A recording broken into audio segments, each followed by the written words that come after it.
बजा बेवफा सनम सनम सनम। छोरी हमरा कहीं में तो गइल है गे, जियते जी हमारा मोइल है गे।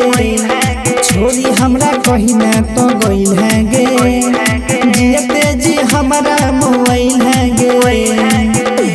कि अइलो न शरम है गे छोरी गे बेवफा सनम।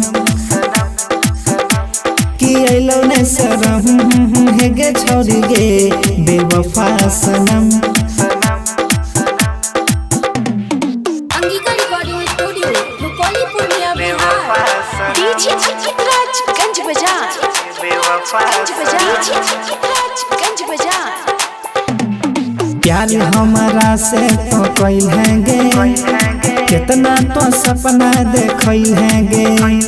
सभे वादा कसम भूलइल है गे, दूसरा से शादी रचइल है गे।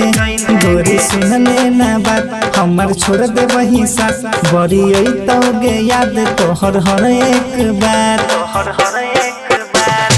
डोली चढ़ी पिया संगे जई भीगे, हमरा के जियते मोई भीगे।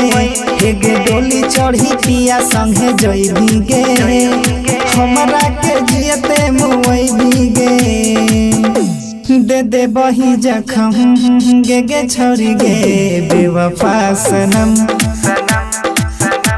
कि अइलो न शरम गे गे छोरी गे बेवफा सनम।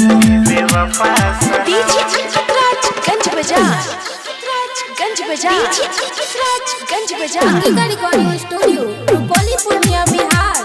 बेवफा सनम हो तो जब तोहर विदाई गे, सह नहीं पैबौ जुदाई गे। जाए से पहले ससुरबा दिहे हमरा के जहर पियाई गे।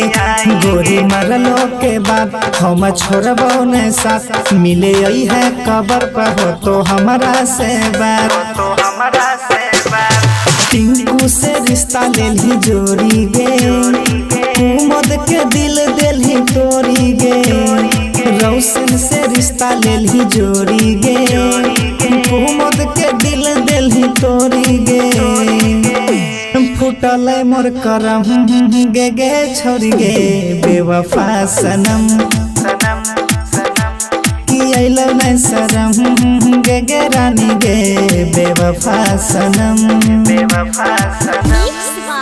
रोशन सक्सेना रुपौली पूर्णिया बिहार।